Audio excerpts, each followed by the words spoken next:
Long time no see, Alberto. Nakangiting bati ni Sandra. Kamusta ka na, Sandra? Heto, ayos naman. Kagagaling ko lang ng Negros para sa isang news report. Sinabi nga sa akin ni Manang Pilar yung bali-balitang pag-atake sa Barangay 7. Naging busy lang ako sa mga bagong projects kaya hindi ko na napagtuunan ng pansin. So, sabihin mo nga sa akin, mga aswang ba ang may kagagawan? Oo, Alberto. Ito ba ang dahilan kung bakit gusto mo akong makausap? Hayaan mo. Gagawa ako ng paraan para makapunta sa Negros. Actually, kailangan ko talaga ng tulong mo. Alberto, may alam ka ba tungkol sa mga gabunan? Natigilan naman sa paghigop ng kanyang kape si Alberto. Inilapag niya ang tasa saka sumeryoso pang lalo ang mukha. Mga gabunan, sila'y kabilang sa lahi ng mga aswang. Pero dahil sa diyang kakaibang kanilang itsura, ay napakababa ng tingin ng mga aswang sa kanilang uri.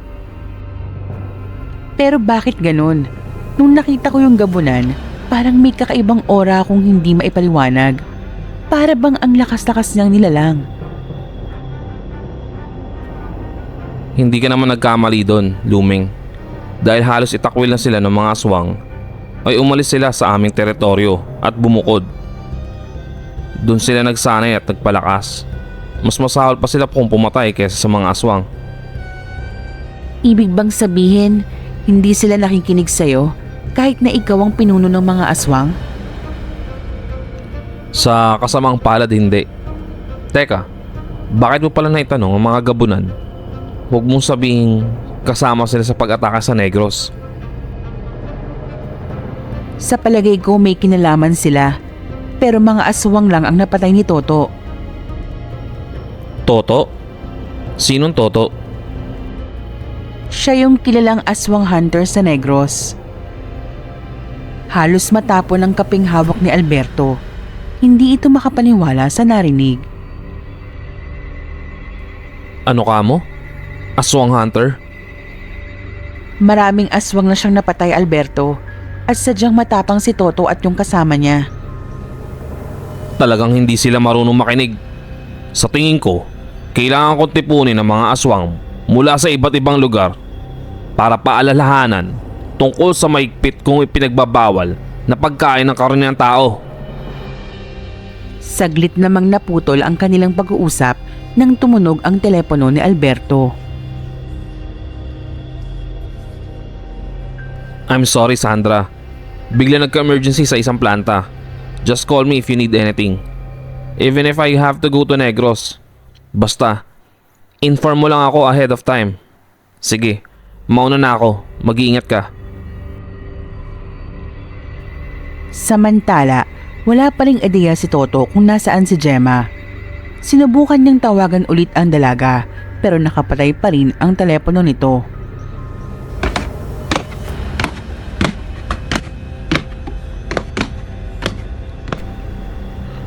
Oh, ang aga mo ata nagising, Toto. Kumain ka na ba? Hindi pa, tay. Bibili ako ng pandesal mamaya sa labas. Iniisip ko kasi kung saan ko mahanap yung mga aswang. Napakalaki ng probinsya natin. Saang lupalop ako magsisimula?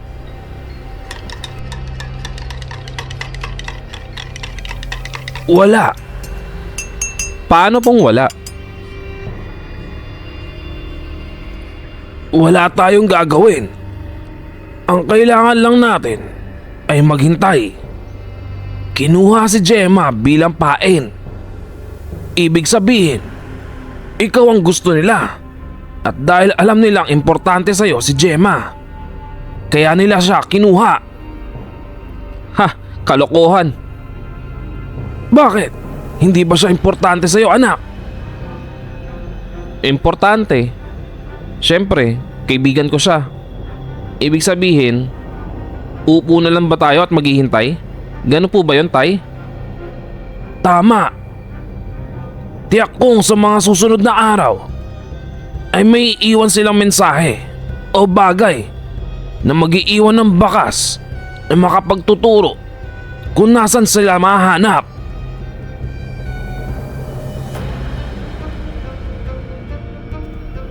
Matapos makaalis ni Alberto ay muling bumalik sa kanyang kwarto si Sandra. Nagpatuloy siya sa pagsasaliksik patungkol sa mga aswang at gabunan. Mukhang kailangan kong bumalik doon. Pero bago ang lahat, kailangan ko munang makausap muli si Toto. Sa kabilang banda, habang tulog ang mga gabunan at wala ang mga aswang, ay nagising si Gemma na kumukulo ang tiyan.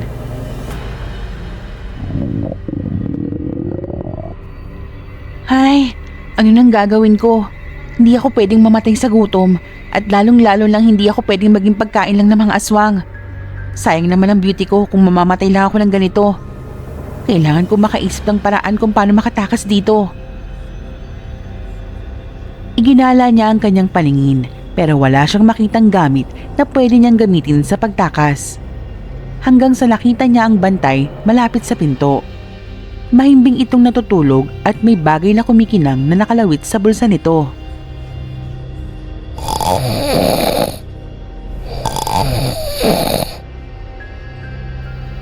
Gumalaw ng bahagya ang aswang na bantay, kaya tuluyang nahulog ang bagay sa sahig.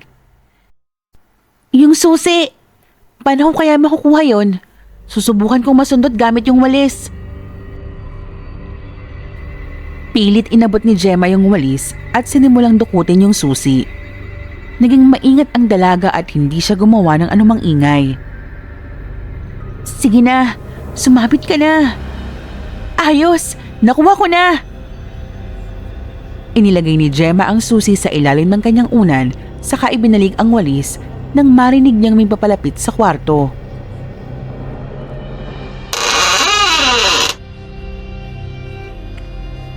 Hoy, gumising ka dyan. Hindi kita pinagbantay para tulugan ng bihag. Pasensya na. Nabusog lang ako sa kinain ko kagabi. Pasalamat ka at ako nakakita sa'yo. Patay ka kung sakaling si Kulas na nakahuli sa'yo. Sige na, lumabas ka. Kakausapin ko muna itong kabihag.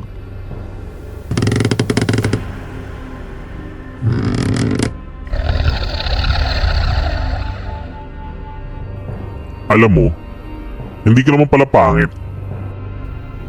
Alam ko yon. Sadyang bulag lang ang iba dyan. Ano bang kailangan mo at bakit ka nandito? Gusto ko yung fighting spirit mo. Kakailanganin mo yan para mabuhay sa susunod na mga araw. Ganun? Teka, pwede bang magtanong? Bakit ako? Ang ibig kong sabihin ano bang kailangan niyo sa akin? Bakit niyo ba ako kinidnap? Hindi naman ako mayaman. Alam mo, hindi ko rin alam. Kaya kung ako sa'yo, ititigom ko na lang ang bibig ko.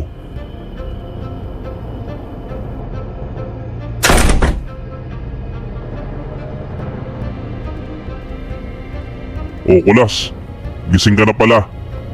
Tinignan ko lang yung bihag ko nakatali pa. Ang mabuti pa, magpahinga ka na.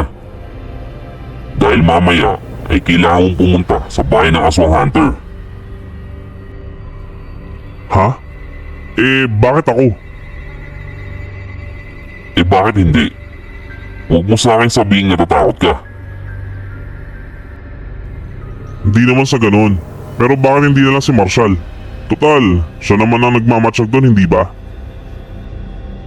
Kailangan kita para mag-iwan ng isang matinding mensahe kay Toto. Sigurado ako umiikot na ngayon ang pet niya, kakaisip kung sino ang tumangay sa matalik niyang kaibigan. Sige, ano bang gusto mong gawin ko? Gusto ko doon ka sa Barangay 2, kumuha ng iyong susunod na biktima mamayang gabi. At siguraduhin mong iwanan ang sagisag ng ating lahi.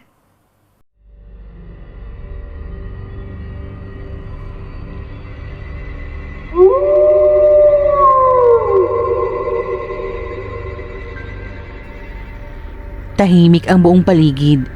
Kagaya ng nakagawian, ay maagang nagsitulog ang karamihan sa mga tao sa Barangay 2. Palakasan ng tunog ng mga kuliglig sa mga halamanan at bakanting lote. Isang babae ang maingat na lumabas ng bahay. Daladala ang kanyang cellphone ay naglakad ito habang nagpalinga-linga sa paligid. Nasaan na ba yun? Matawagan nga.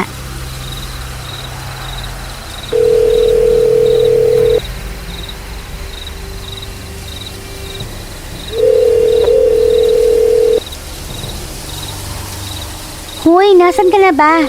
Andito na ako sa may puno ng santol.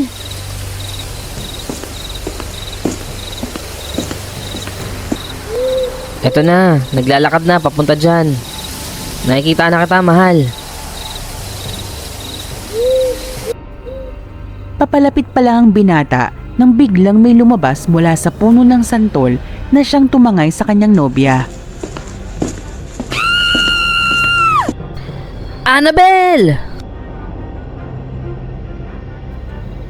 Mabilis ang naging takbo ng pangyayari.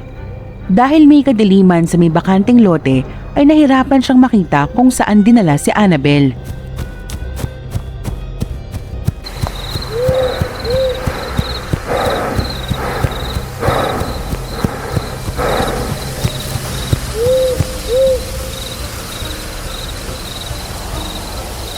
Anong gagawin ko? Mamaya, ako naman ang balikan ng halimaw na yun. Mabuti pa. Umuwi na lang ako.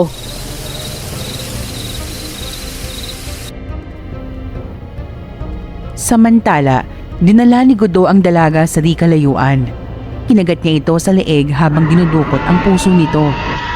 Sunod nang kinuha ang mga lamang loob at gamit ang matutulis niyang kuko ay inukit niya sa tiyan ng biktima ang kanilang sagisag.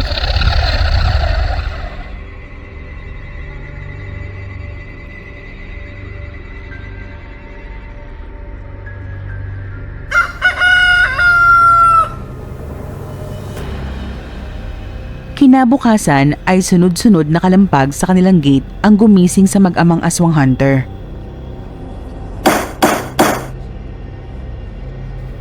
Napatingin si Toto sa kanyang orasan. Mag-aalas 7 pa lang ng umaga. Agad siyang napabalikwas at bumangon. Baka may balita na kay Gemma. Dali-dali niyang binuksan ang gate.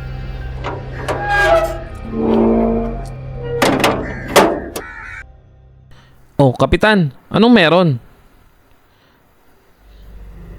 Toto, kailangan mo sumama sa amin. May biktima na tinapon malapit sa ilog.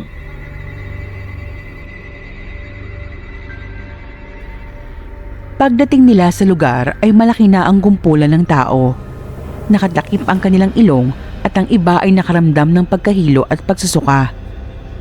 Lumapit si Toto at pinagmasdan ng biktima. Unang tingin pa lang ay alam niya na kung sino ang may kagagawa nito.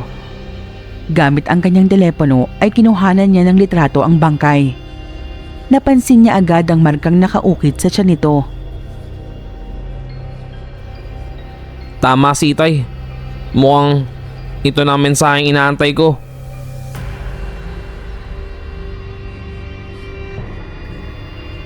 Ilang sandali pa ay dumating na ang mga pulis. Kahit ang mga ito ay nasindak sa kanilang nakita. Grabe, nakakaawa naman ang sinapit ni Annabelle. Tulungan niyo kami. Ang anak ko. Mrs., sino po ang huling kasama ng anak nyo? Yung lalaking yan. Siya ang pumatay sa anak ko. Nagkakamali po kayo. Wala pong kasalanan, Aling Inday. Kumalma lang ho kayo, Mrs. Kapitan, wala ba kayong nakitang umaaligi dito sa barangay nyo? Matagal ng payapa ang Barangay 2, ma'am. Pero sa tingin ko ay hindi tao ang may kagagawa nito. Nagkatinginan lang ang dalawang pulis saka napakibit balikat. Tinapik nito ang kapitan saka nagpaalam. Huwag ho kayong mag-alala. Gagawin namin ang aming makakaya para mahuli ang gumawa nito. Pag-uwi ni Toto ay ipinakita niya kay Mang Pido ang mga litrato. Halos mahimatay ang matanda at halatang namutla sa nakita. Bakit tay? May kinalaman ba sa mga aswang ang nakaukit sa tiyan ni Annabel? Saglit namang nanahimik si Mang Pido. Muling nanumbalik sa kanya ang madugong pakikipaglaban niya laban sa mga aswang at gabunan.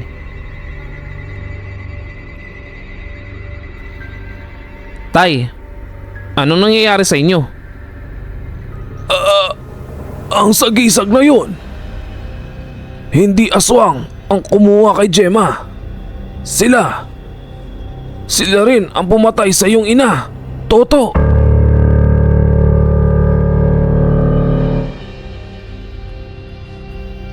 Ramdam ni Toto ang pag-akyat ng kanyang dugo. Nagiinit ang buo niyang katawan dala ng silakbo ng kanyang damdamin dahil sa labis na puot at galit.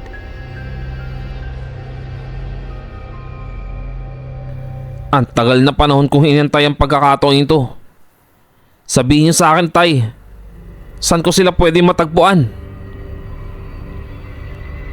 Ang totoo, hindi ko alam, Toto.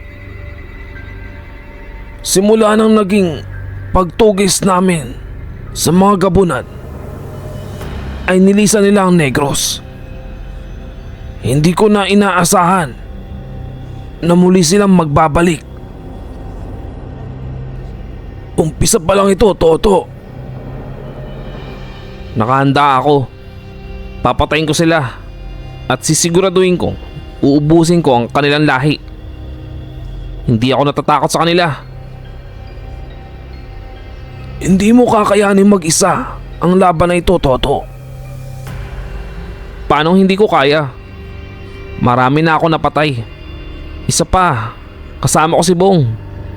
Walang laban sa amin yung mga gabunan na yan. Nilapitan siya ni Mang Pido saka hinawakan sa magkabilang braso. Mangyak-ngiyak ang matanda na tinitigan ng mata sa mata si Toto. Kailangan natin ng tulong. Magiging madugo ang labanan na ito.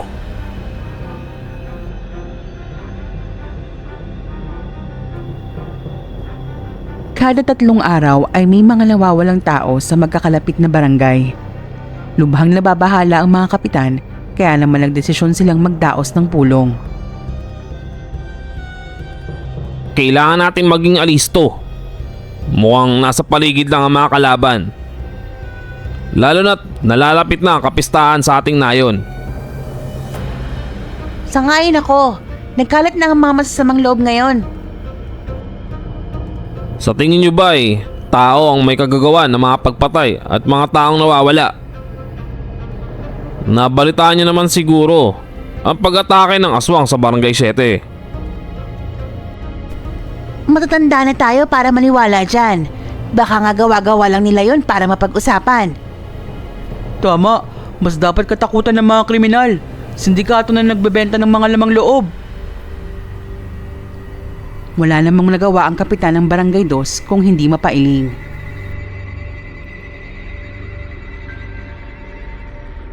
Sa kabilang banda, nakakuha ng pagkakataon si Gemma na gamitin yung susi para kalagan ang sarili.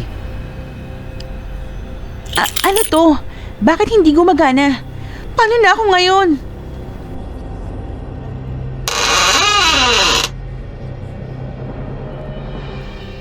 Nasaan na yun? Imposible namang nawala ako yun. Ano bang hinahanap mo? Yung susi ng bahay namin. Nakita mo ba? Yung malaki ba na may keychain na blue? Oo, yun nga. Hindi eh. Hayaan mo pag nakita ko, ipapaalam ko sa'yo. Promise yan ah. Muli namang nasuka si Gemma sa nalanghap na masangsang na amoy. Ang baho! Ano ba naman yun? Ano pa nga ba kung hindi laman ng tao? Sige na, hahanapin ko pa yung susi ko. O Kulas, ikaw pala. Tumulong ka muna saglit dun. para hiwain ang mahalamang loob. Okay, sige. Kulas, Ano yun? baka naman pwedeng pahingi ng pagkain. Kung hindi nyo talaga ako mabigyan ng lutong karne ng hayop, sana kahit prutas man lang. Ilang araw na akong hindi kumakain. Ang sakit na ng tiyan ko.